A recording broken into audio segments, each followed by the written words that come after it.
Hello, hello, hello, and welcome back to the Women's Rugby Show. I'm Sam Bytham, and today I'm here with a little bit of a different video as we look ahead to Team GB's opening tournament this weekend as they begin their preparations for Tokyo 2020, which takes place in July of this year.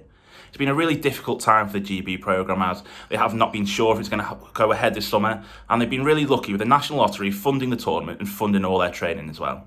I spoke to Emma Uren from the Women's 7's squad, as also the Women's 7's squad head coach Scott Forrest and the overall team lead Charlie Hayter yesterday about the preparations for this tournament and the preparations going into Tokyo as a whole as well. Before we get into the video, make sure you like this video on YouTube, subscribe to us as well on YouTube as we aim to hit 1,000 subscribers, and follow us across all social medias as well. Have you done all that? Well, let's get into the video.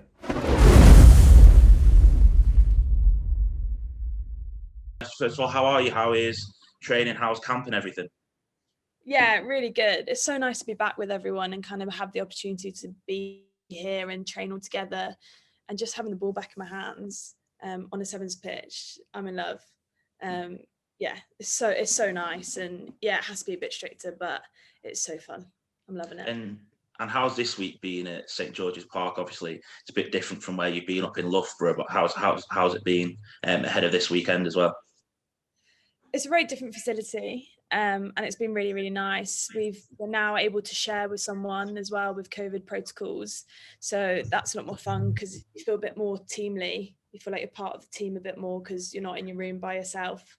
You've got someone in that close contact. And this week we've done it a bit more like a tournament week, so there's a bit more prep and a bit more downtime than what a Loughborough week would normally look like.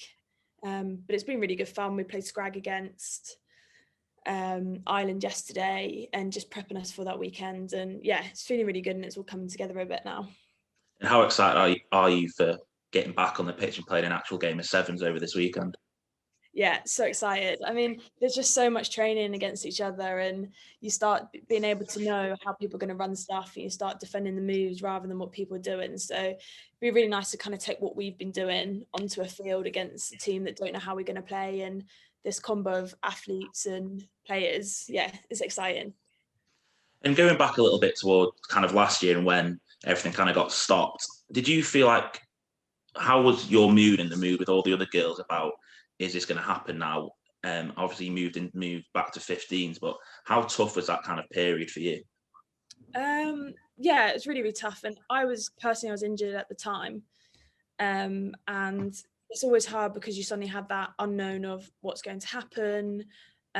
We had no answers. Obviously there was that question as well, like, is Tokyo, what's happening with the whole Olympics and stuff like that? It was a very difficult time, but luckily we had 15 to kind of go back into and just keep our minds off it. But I know some of the girls probably didn't have that as much as us England girls had at the time. And then when we got told it was kind of coming back together, but it was going to be a different squad again, like, it's always nervous because you have no idea what's going to go on.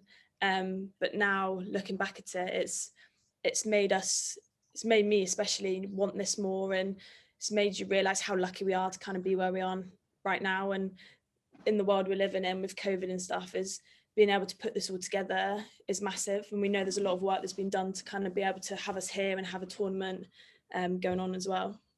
And obviously, being at Loughborough, you've had access to so much of the facilities. How important has that been to kind of gelling the team together? Obviously, you haven't been able to socialise much, but we've seen all the Mission Impossible things you've been trying to do plenty. But how important are the gym facilities? Obviously, there's been all sorts going on. How important have they been to the team? Yeah, massive. Like, we're so lucky that the National Lottery has funded us and has allowed us to have this program together. Because not us being together in a facility, that's the only time that we could spend time together was on the field or in the pool or do an activity together. And it's so important to have that face-on-face contact with people. Yeah, we had loads of Zooms before we even met, but still, as soon as you meet them face to face, you feel like you're getting to know them again. And having those facilities to back up a performance and to really test that physicality and getting back into 7's and stuff. We face those challenges, but being together in that one place really helps us kind of push across that and really grow. And how have you found kind of bonding with, obviously, the Welsh girls, the Scottish girls? You know all the English girls already, but how have you found the bonding together as a team? Yeah, really easy. Like they're so lovely. Like all the girls here are absolutely lovely. And it's having to not just learn what they're like off the field, it's also learning how they play as well. It's been hard obviously because we've been in our own rooms, and the only time you can kind of gel is on the field. So we always play little games, or we have like an afternoon of bonding and gelling. But yeah, it's been so easy. Everyone's so lovely. Even though we've had a few weeks together, I feel like I know them really well. I think that was a very real danger if you looked at the back end of last year of where the programs were at. It was very uncertain, for, as Scott alluded to, for both players and staff, and where we'd sit as a GB program leading into the games. I think once we got the news in December that the program was up and running, or going to be up and running with the support of the National Lottery, it was then how quickly can we get this on the ground, and that was obviously nearing the peak of the kind of second wave of COVID which we're dealing with here. And that balance between bringing people safely together and the performance element of 6-7 months to go to a games, whilst starting from scratch effectively. This wasn't an England, Scotland, Wales programme that we were picking up and taking off. This was a GB programme, which we were having to start from basically ground zero to build up again.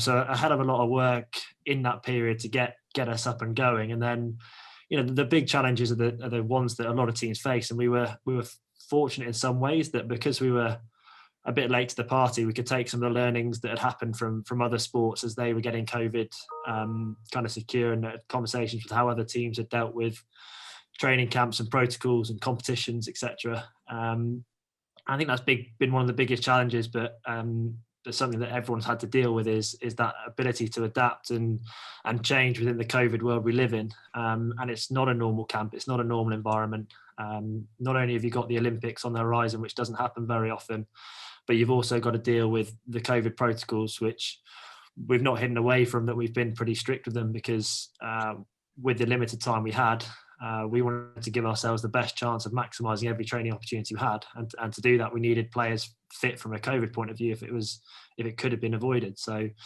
it's been a challenge for players, it's been a challenge for staff, it's been a challenge with how we deal with things. You said about virtual meetings, we haven't had until recently kind of indoor meetings. Meal times have been in rooms up until recently as well. So the ability for everybody to be open-minded to change was key for us, and I think that helped, as the coaches have previously mentioned, around the perspective piece of, look, we've been given a huge opportunity here by the lottery, and then with what we've got, this is what we want to achieve, and this is the way we're going to do it. How much is the vast majority of the women's squad playing in the Premier 15s kind of helped getting back onto a rugby pitch and with a ball in hand? Yeah, that's something that we tried to tap into at the start of the programme before we come into camps, is identifying where our strengths were as a programme. And that was one of the ones that we identified, that the majority of our players had the opportunity to be playing rugby and play it regularly. A lot of that was with the Premier 15s. We've obviously had a lot of the players play through the Six Nations as well. So I suppose picking up on Charlie's point that, yes, it's a different game. 15s is a different game, but I think the players came in rugby ready. They'd had the contact aspect. They had a ball in their hands. They were playing regularly. They also had the competitive aspect of playing regular games, which was brilliant. The focus for us when they then came in was, we didn't need as much attention around, say, the contact area or the breakdown area. It was more on the physical side of it to get them back up to where we needed them to be robust and to have that repeatability. So for us, yes, we identified that as one of our strengths. Did you find it difficult to manage coaching-wise? Obviously, you had Helen and Megan, Alex Matthews all playing well for England and playing quite a lot. Was it tough to kind of manage as a coaching perspective? Yeah, I think obviously you've mentioned those players. We also, with 5 Scottish players play through the Six Nations. We had Hannah and Jazz play with Wales through the Six Nations. So we essentially had half our squad that were with us some weeks and then into 15s. I think for us, it was just, yes, it was a challenge. There's no hiding away from that from a coaching perspective. It was a challenge, but I think just massive credit to those individuals, the way that they managed it. That was a tough couple of months for them, where they essentially went from a 7's camp straight into a 15 Six Nations camp and match, and then potentially back to us without really having a break in there. they all managed that very well. So yes, it was a challenge, but I think that's just where our planning and understanding that, and knowing where we could push certain individuals and where not to push that hard, that was probably the key part within that. I noticed on one of the Mission Possible videos, I think it was the last one, that Lydia Thompson was in camp. Is she involved in the squad, or was she just in camp for training?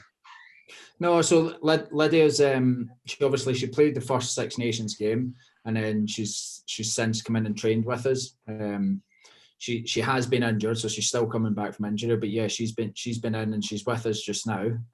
Hopefully she'll get some game time this week as well. But yeah, again, having the opportunity there, that connection with the 15s programs, where there was an opportunity for Lydia to come to us to get more game time and play, like that's been brilliant, and she's added a lot to the squad. And how excited are you finally to put a team out onto a pitch this weekend? Yeah, very.